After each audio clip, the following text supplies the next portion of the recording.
जब लिस्ट लेकर के यमराज जी चले प्यारे, तो सबसे पहले सेठ जी के यहाँ आए। और जैसे ही सेठ जी के यहाँ आए, सेठ जी ने सोचा नया सा ग्राहक कौन आ गया जो भैंसा के ऊपर से उतर के आ रहा है, लगता आज बिक्री अच्छी होगी। तो सेठ जी तुरंत उठे, आइए आइए बैठिए बैठिए, कौन है आप? तब यमराज ने कहा हम है यमराज।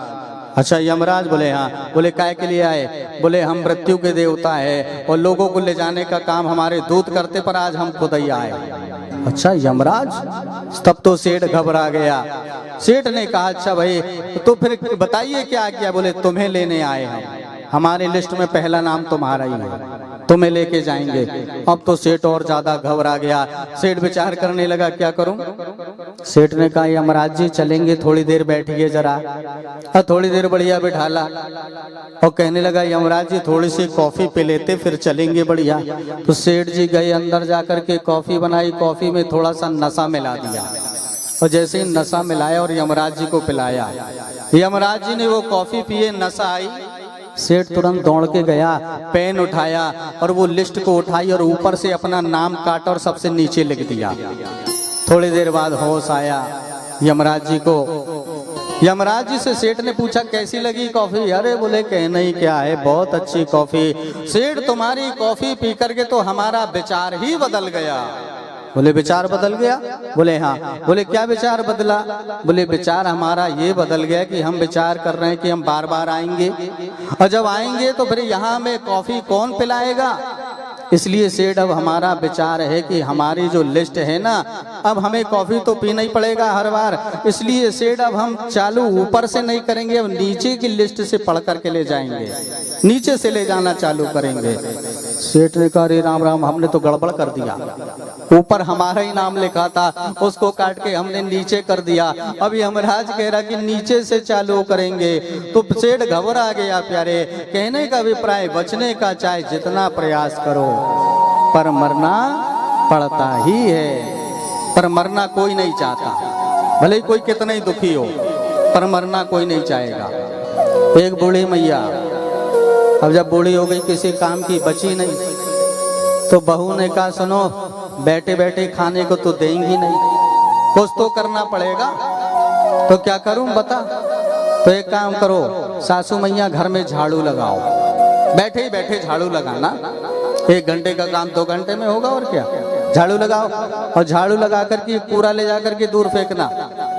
अब बेचारी सासू मैया बूढ़ी थी, 80 बरस की, बैठे बैठे घर में झाड़ू लगाए और झाड़ू लगा करके टोकरी में भरे और टोकरी में भर करके ले जाने लगी। एक दिन परेशान हो गई, परेशान होकर के सोचने लगी हे भगवान ये भी कोई जीना है? काहे का जीना ये? दिन भर काम, दिन भर एक साथ ही बहू सेवा करेगी, पर बहू तो काम करा रही है, काहे का जीना ये?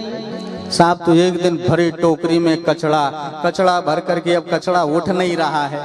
80 बरस की बूढ़ी मैया थी, ज्यादा कचड़ा भर लिया, टोकरी उठ नहीं रही है, वहीं बैठ गई। अब बैठे बैठे कहने लगी ऐसा भी कोई जीना है? हे मृत्यु, हे मौत कहाँ है तू? हे मौत कहाँ है तू? जल्दी आजा, मुझे उठा ले, मुझे जल्दी उठा ले, ऐसे भी कोई क्या जीना है? तब तक के साम मृत्यु वहीं से जा रही थी। मृत्यु के कान में आवाज पड़ गई कोई मुझे बुला रहा है। सुई तो जैसे ही कहा बूढ़ी मैया ने हे मौत कहाँ है तू? जल्दी आजा, मुझे ले जा ले। तो मौत आई गई सामने बेकराल। जैसे ही आई 80 बरस की बूढ़ी मैया ने जो देखा सामने मृत्यु को, बोले कौन है तुम? बोले मैं हूँ मौत। बोले यहाँ क्यों आई? बोले तूने मुझे बुलाई तो मैं आई। मैंने बुलाई? बोले हाँ। बोले कब? बोले अभी तो बुलाई। हे मौत कहाँ है तू? जल्दी आ जा। सुई तो बूढ़ी मैया घबरा गई। बूढ़ी मैया कहने लगी तो क्या करने आई? बोले तुझे ले जाने आई। तू ही तो कह रही ले जा लेती तो अच्छा, तो ले जाने आ गई। तो ये बूढ़ी मैया ने कहा अरे मैंने तुझे ले जाने के लिए थोड़ी बुलाया, मैंने इसलिए बुलाया कि ये टोकरी में कचड़ा ज्यादा भरा गया है, ये टोकरी तू मेरे सिर पर जल्दी से उठा के रख दे और तू चल दे। टोकरी उठा के रख दे और तू चल दे। मृत्यु भी मुस्कुराने लगी। मृत्यु ने कहा बताओ मरना कोई नहीं चाहता है, तो पितामह भीष्म भी भगवान से कह रहे हैं तुम खड़े रहो, सदैव देवो भगवान प्रतीक्षिता कलेवरम। खड़े रहिए आप। अच्छा तो गोविंद कब तक खड़े रहे? तब तक खड़े रहे पितामह भीष्म। बोले गोविंद अभी मेरा एक काम बाकी है। कौन सा काम? बोले अभी मैंने सब तो कर लिया पर एक काम बाकी है। कौन सा काम बाकी है? बोले मेरी एक बेटी है और मैंने उसका अभी तक विवाह नहीं किया, तो मैं चाहता हूं कि मैं अपनी बेटी का विवाह कर दूं, इसके बाद फिर इस संसार से विदा होऊं। तो कहा अच्छा आपकी बेटी भी है? बोले हाँ। पितामह आपने विवाह तो किया नहीं, फिर बेटी? बोले गोविंद है। तो बोले अभी तक क्यों नहीं कर पाए? बोले अभी तक इसलिए नहीं कर पाया कि कोई वर नहीं मिला। अच्छा कोई वर नहीं मिला? बोले नहीं। तो वर मिले जब तो विवाह करूं। बोले आपकी कन्या का विशेष है? बोले हाँ। बोले बड़ी वीआईपी है हमारी कन्या, ऐसे वैसे वर से थोड़ा ही विवाह करेंगे, कोई अच्छा वर मिले। बोले कैसा वर चाहिए कन्या के लिए? बोले प्रेमी वर होना चाहिए। प्रेमी वर? बोले हाँ। तो कहाँ मिलेगा पितामह भीष्म तुम्हें? बोले कन्हैया अभी तक तो प्रतीक्षा थी पर अब प्रतीक्षा नहीं है। क्यों? बोले सामने आप खड़े हो, आपसे ज्यादा प्रेमी और कौन हो सकता है, इसलिए बेटी का विवाह में आप जैसे प्रेमी वर के साथ करूंगा। गोविंद कहते हम और प्रेमी? बोले हाँ। बोले याद करो वो दिन कन्हैया जिस समय पर तुम कौरव सेना को समझाने के लिए, दुर्योधन को समझाने के लिए शांति प्रस्ताव लेकर के गए हस्तिनापुर। तो दुर्योधन को पता चला कि शांति प्रस्ताव लेकर कन्हैया आ रहे हैं, तो 56 प्रकार का भोजन बनवाया दुर्योधन ने कि गोविंद को खिलाऊंगा, और जैसे ही शांति का प्रस्ताव करेंगे तो कहूंगा कन्हैया खाते कहीं का हो और बजाते कहीं का हो, हैं? भोजन कराऊंगा पहले। और एक और भी अगर कन्हैया ने खा लिया और फिर शांति की बात किया तो सीधे उत्तर दे दूंगा, क्या खाते कहीं का हो और बजाते कहीं का हो। 56 प्रकार का भोजन बनाया और सीधे यहाँ से द्वारकानाथ जैसे ही पहुंचे शांति प्रस्ताव लेकर के, दुर्योधन ने कहा हाँ कन्हैया गोविंद स्वागत है द्वारकानाथ, पहले भोजन कर लो, इसके बाद बात होगी, इसके बाद बात होगी।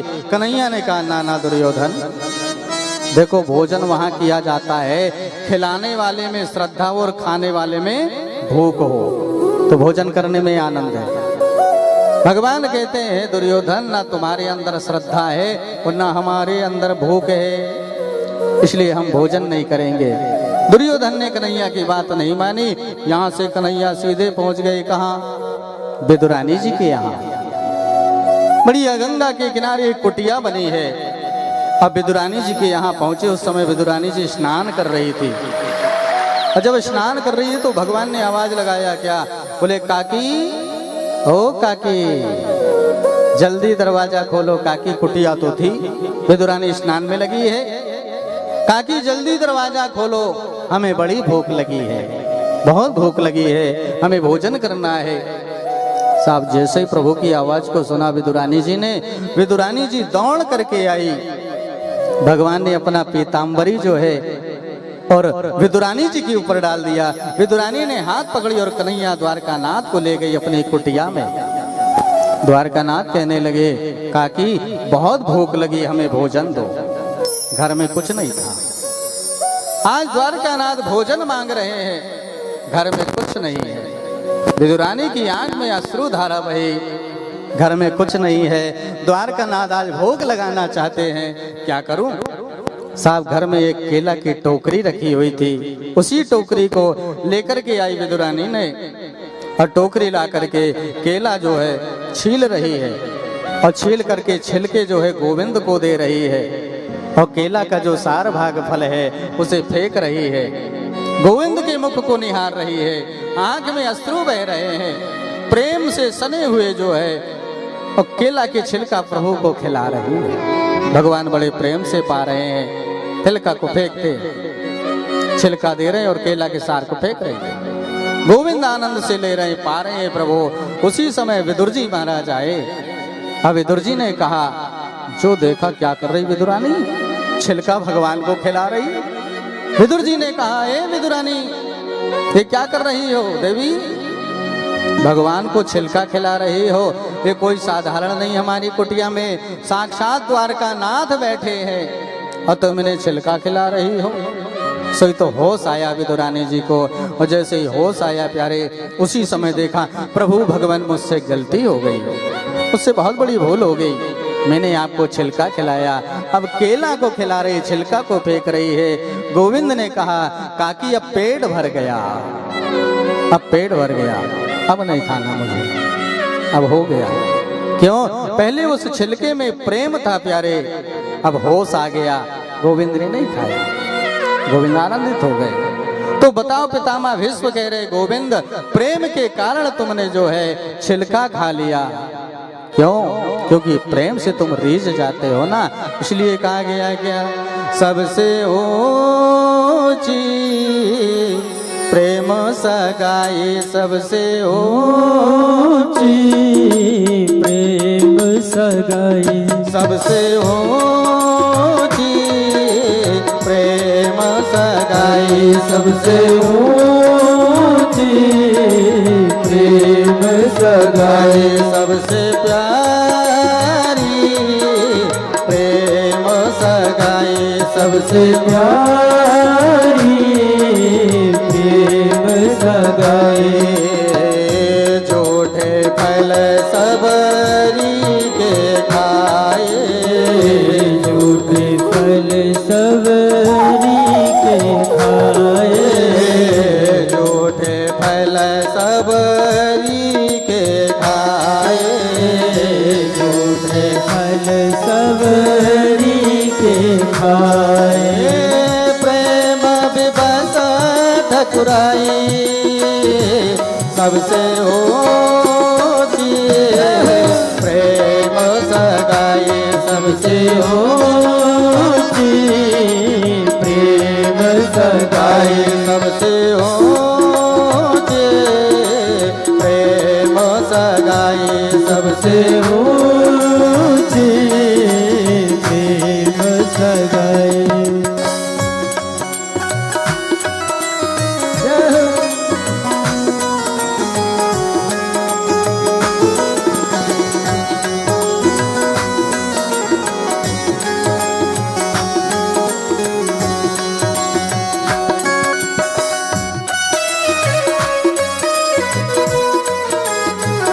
ठाकुर भाव से प्रभु क्या आपका प्रेम है गोविंद।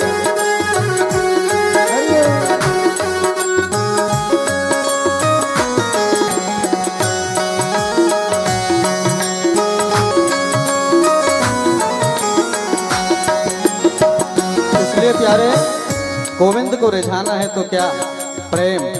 क्यों? राम ही केवल प्रेम प्यारा, और जान ले हो को जान निहारा। हमारे प्रभु प्रेम से रीझ जाते हैं। प्रेम जब हृदय में आ गया, प्रेम जब अनंत हो गया, रोम रोम संत हो गया, देवालय बन गया बदन, हृदय तो वैकुंठ बन गया। इसलिए कन्हैया प्रेम से रीझते हैं। प्रेम के वैसे अर्जुन रथ क्यों, प्रेम के वैसे अर्जुन रथ हाथो, प्रेम के वैसे अर्जुन रथ क्यों, प्रेम के वैसे अर्जुन रथ हाथो।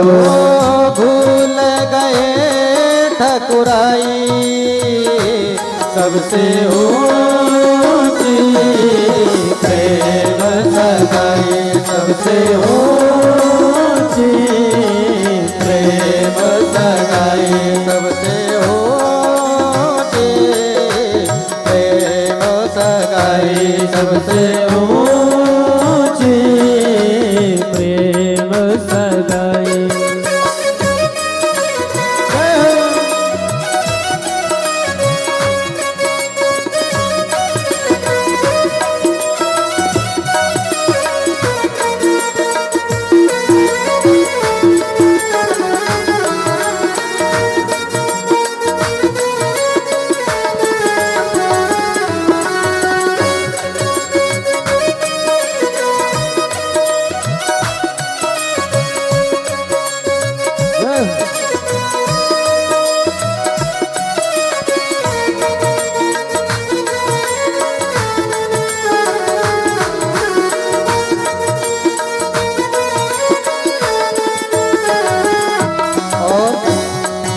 कारण मेरे प्रभु वृंदावन की गोपियां, देखो अखिल ब्रह्मांड का नायक, संसार विश्व को बनाने वाला जब वृंदावन में आया तो गोपियों ने क्या कहा, एक कन्हैया नाच के बता, क्या होगा नाचने से, क्या मिलेगा? बोले गोविंद नाच, नाच के दिखा माखन देंगी माखन। ताही अहीर की छोहर या छचिया भर साच पे नाच नचावे, माखन देंगी नाच के बता। और कन्हैया नाचने लगते ठुमक ठुमक ठुमक ठुमक। माखन का थोड़ी लोभ है, वो तो गोपियों का प्रेम है। प्रेम के कारण संसार को नचाने वाला भगवान गोपियों के कहने से स्वयं नाचने लगे। इसलिए ऐसे प्रेत बड़े वृंदावन, ऐसी प्रीत बड़ी वृंदावन, ऐसे प्रेत बड़े वृंदावन, ऐसी प्रीत बड़ी वृंदावन। गोपियाँ नाच नचाई, सबसे ऊंची प्रेम सगाई, सबसे ऊंची प्रेम सगाई, सबसे ऊंची प्रेम सगाई, सबसे ऊंची प्रेम सगाई।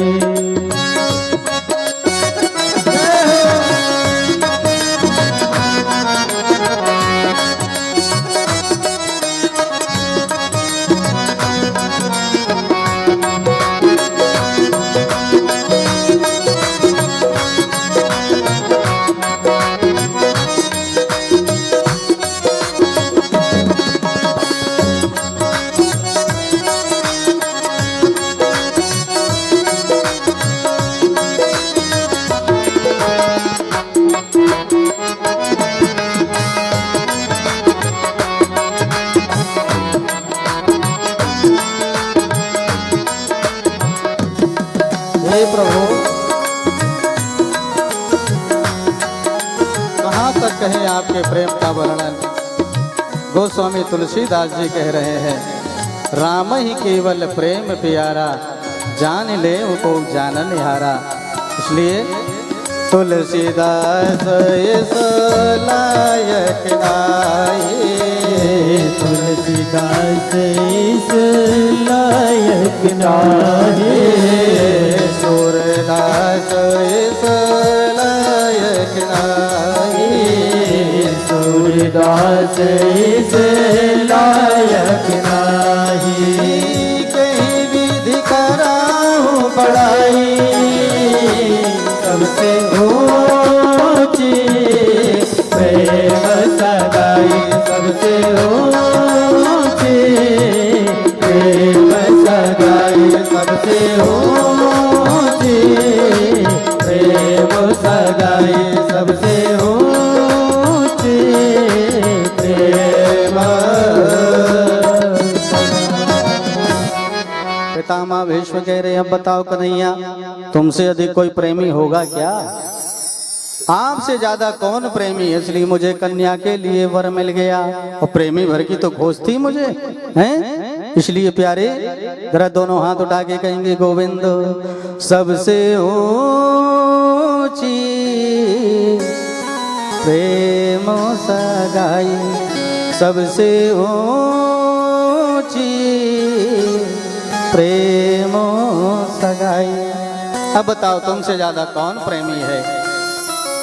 कन्हैया तुम प्रेमी हो। कन्हैया चुप हो गए। और वर में एक गुण और होना चाहिए। बोले कौन सा पितामह? बोले वर में व्यवहार होना चाहिए। बेटी के लिए विवाह करो, और जिस बेटा के साथ विवाह कर रहे हो, जिस वर के साथ विवाह कर रहे हो, उसमें कोई व्यवहार ही नहीं है तो वो किस काम का? व्यवहार भी तो हो। तो कन्हैया तुम्हारे अंदर व्यवहार भी है। बोले क्या व्यवहार है? बोले शरणागत की रक्षा करना ही तुम्हारा व्यवहार है। तो मेरे अंदर कब, कहां मैंने किसकी रक्षा कर दिया? बोले याद करो वो दिन जिस समय महाभारत का युद्ध चल रहा था और दुर्योधन ने मुझसे कहा था पितामह भीष्म, पांडवों के द्वारा हमारे इतने सैनिक का संहार हो गया, इतने लोग मारे गए और पितामह अभी तक आपने एक पांडव का भी वध नहीं किया, आप कैसे वीर? कहीं ऐसा तो नहीं है पितामह खाते कहीं का और बजाते कहीं का हो? कहने के लिए तो हमारे तरफ से युद्ध कर रहे हो पर मन उधर। पितामह भीष्म को ये ठीक नहीं लगा। पितामह भीष्म ने कहा क्या कह रहे हो दुर्योधन ये?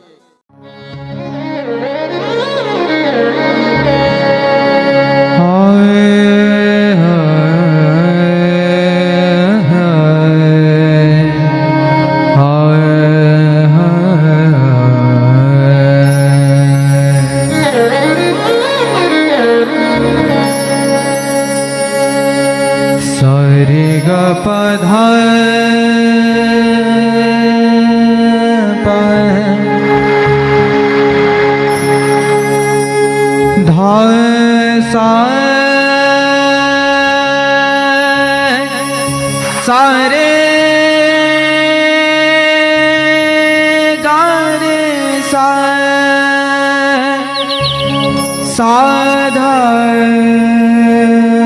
पर गरे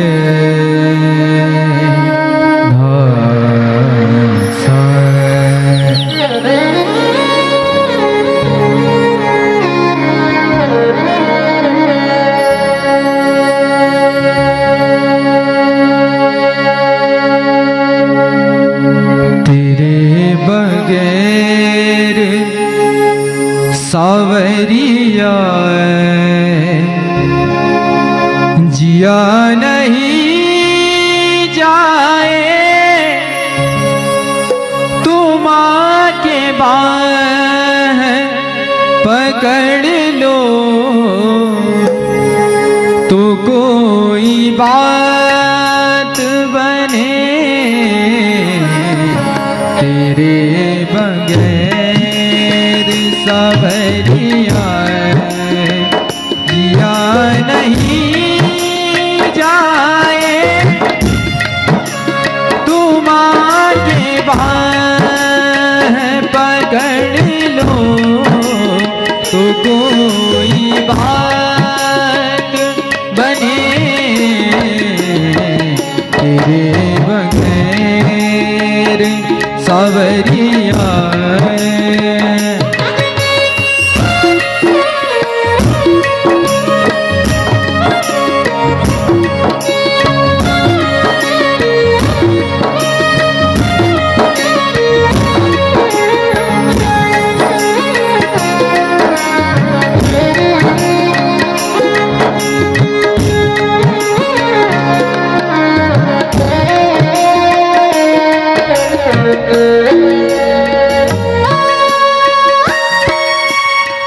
जाने कौन सी बाकी अदा तुम्हारी है, न जाने कौन सी बाकी अदा तुम्हारी है, न जाने कौन सी बाकी अदा तुम्हारी है। हजारों लाखों में ये है, ये ऐसी प्यारी है, कभी हमें भी दिखाओ तो कोई बात बने,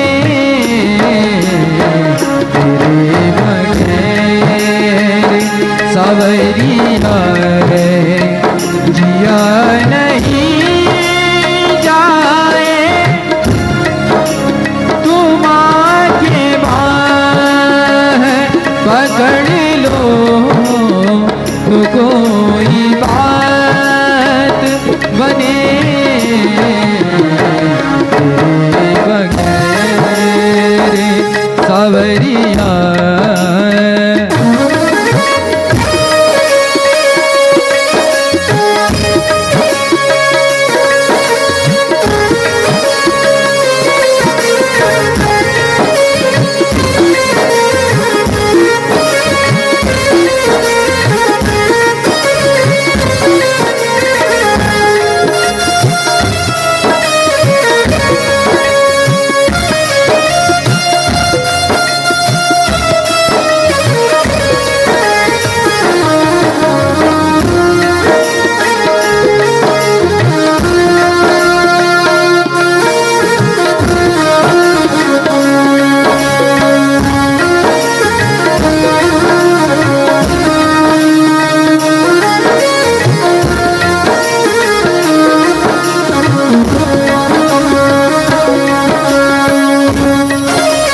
सावरिया तेरे बगैर सावरिया तेरे बगैर सावरिया। बोलिए वृंदावन विहारी लाल की जय।